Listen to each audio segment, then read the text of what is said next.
Devenir puissant comme Vegeta, la force de l'obsession. Je pense que la première chose que faut toujours garder en tête, c'est ne pas s'arrêter.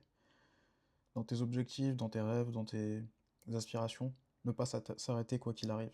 Et je pense que c'est la clé. Et tant que tu t'es pas arrêté, bah, t'es toujours dans le game. Et laisse pas quelques défaites temporaires se transformer en échec permanent. Ce que je veux dire par échec permanent, c'est abandonner en fait.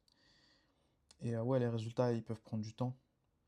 Mais dis-toi que dès que tu commences une habitude, après, allez, 70 jours, 67 jours, bah, la discipline, elle sera plus autant nécessaire qu'au début, que quand tu commences. Du coup, dis-toi que tu as besoin de discipline pendant 67 jours, puis après 67 jours, 7 jours, bah, c'est plus nécessaire d'être discipliné, ce sera facile en fait. Même si ça peut paraître contre-intuitif quand tu commences. Et ouais, sois obsédé par, je sais pas, deux nouvelles habitudes. Et tous les 66 jours, tu crées deux nouvelles habitudes. Comme ça, tu stacks les habitudes, mais faut les stacker de façon intelligente. C'est-à-dire que tu vas pas commencer 10 habitudes en même temps, tu vas plutôt commencer une ou deux habitudes en même temps. Et tous les 66 jours, bah t'en en rajoutes une. Par exemple, ça peut être, je sais pas, lire 3 pages d'un livre tous les jours, pendant 66 jours. C'est simple, mais faut pas rater de jour. Et du coup, après, ça devient une habitude. Ensuite, ça devient naturel. C'est comme si bah, tu te brosses les dents matin et soir.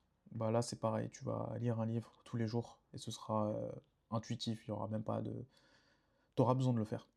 Et ensuite, une fois que tu as stacké des habitudes, essaye de nouvelles choses. Sois un peu scientifique. Pose-toi une question, fais des recherches.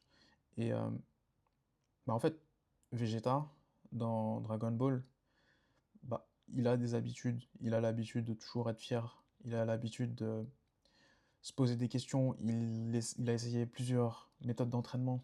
Il s'est entraîné, je sais pas, il s'est entraîné dans.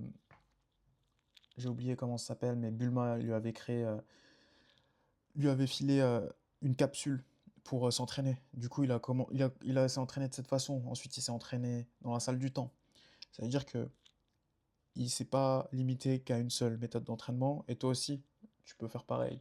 Tu ne te limites pas qu'à une seule méthode d'entraînement. Fais des recherches, euh, écris des hypothèses, expérimente, observe les résultats et ensuite tu analyses. Tu analyses et tu vois si ça a bien fonctionné pour toi. Et ouais, tu peux faire des hypothèses, puis tu trouves quelqu'un qui a déjà eu les résultats que tu cherches, et ou tu peux aussi trouver quelqu'un avec qui t'entraîner. Et ouais, ça veut dire qu'à un moment, Vegeta il s'est entraîné avec Trunks du futur, c'était son hypothèse, et ensuite il s'est amélioré, et ça a plutôt bien marché. Tu peux le voir dans l'arc de Cell dans Dragon Ball Z. Et je pense qu'aussi, ouais, c'est bien beau tout ça, d'avoir des hypothèses, d'expérimenter, mais dans tous les cas, faut tenir bon, parce que le chemin, il n'est pas facile tous les jours. Et je pense qu'il faut savoir rester calme dans les moments difficiles et continuer malgré les émotions. Ça veut dire que même si tu sens que tout est compliqué, bah juste continue et continue, va tout droit. Et dis-toi que je pense que ta vie, elle peut changer du jour au lendemain si tu fais les efforts nécessaires. Je pense que les résultats sont assez exponentiels et c'est pas, les choses ne sont pas linéaires. Ça veut dire que tu vas faire des petits choix tous les jours, mais il y aura un moment donné où, parce que tu as fait des petits choix tous les jours, tu vas faire une différence. Et cette différence peut faire une grosse différence dans ta vie et dans ton futur. Et bah, tu peux le voir aussi dans Dragon Ball. Ça veut dire que Vegeta, il s'est entraîné, il s'est entraîné, il s'est entraîné, et dès qu'il y a eu un adversaire puissant, bah, il a explosé son niveau, son potentiel. Tu peux le voir dans l'arc de Cell, tu peux le voir dans l'arc de Boo, où il devient Majin Vegeta, et il est plus fort que tout le monde à un moment donné dans l'anime. Même si il a été manipulé par Babidi. Mais l'idée c'est que si tu t'entraînes de façon consistante, tu vas à chaque fois step up d'un coup. Euh, et ouais, c'est juste ça en fait. C'est lis des livres dans un domaine qui t'intéresse, fais du sport, essaye d'être en forme, énergique. Euh, je sais pas, lance un business si c'est si c'est tes aspirations. Ou déjà cherche ce que tu veux faire et ensuite fonce dans cette direction. Et travaille un peu tous les jours dans la direction que tu veux. Et ensuite, tu verras qu'avec le temps, tu auras des résultats. Et ouais, utilise tes émotions si nécessaire pour avancer. Tu peux peut-être être frustré, tu peux peut-être avoir des émotions de vengeance. Je pense que c'est pas forcément quelque chose de mauvais et je pense que même c'est naturel. Il faut juste savoir contrôler cette frustration et faire ce que tu dois faire et ouais, fais ce que tu as à faire et on s'en fout des autres, on s'en fout du regard des gens. Juste sois enthousiaste malgré les difficultés, tôt ou tard, tu vas avoir la lumière, même si c'est dur. Crois en toi. Vegeta, il a toujours cru en lui, il a toujours eu cette fierté des Saiyans dans les moments difficiles.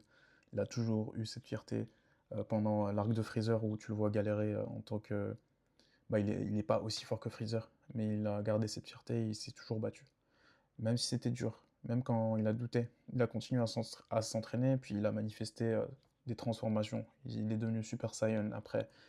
Il a atteint même un stade dans l'arc de Cell où je crois qu'il est Super Saiyan 2. Non, il n'est pas Super Saiyan 2, mais il a débloqué une transformation. Et ensuite, dans l'arc de Boo, bah, il se transforme en Majin Vegeta et encore une fois, il a step up. Puis ensuite, si tu regardes les autres Dragon Ball Super, c'est encore autre chose. Il a débloqué d'autres transformations. Et ouais, je pense que c'est le mindset que tu dois avoir, c'est continuer. Et à partir du moment où tu n'abandonnes pas, tu peux que gagner. Euh, dans DBZ, tu le vois jamais vraiment abandonner, Vegeta. Il a toujours cru en lui, il est toujours resté debout. Et ouais, c'est toi. C'est toi qui dois faire cette même chose. Sois patient, les résultats ils viendront. Ça va peut-être prendre du temps. Ça prendra certainement pas un mois pour avoir ce que tu veux. Ça prendra peut-être même pas un an, mais peut-être qu'au bout de 3 ans, si tu es vraiment régulier, bah, tu verras que ta vie aura certainement changé. Donc attends peut-être 1000 jours et essaye d'attaquer les choses pendant 1000 jours dans la direction que tu veux et tu verras qu'après 1000 jours, tu auras fait une grosse différence. Et ouais, persiste, persiste même si c'est dur, persiste et ça va payer. Comme Vegeta a vu des résultats. Ça a payé, ça a pris du temps, mais au final, il est puissant et toi aussi tu peux faire pareil. Voilà. C'est tout ce que j'avais à dire pour aujourd'hui. À une prochaine fois. Bye.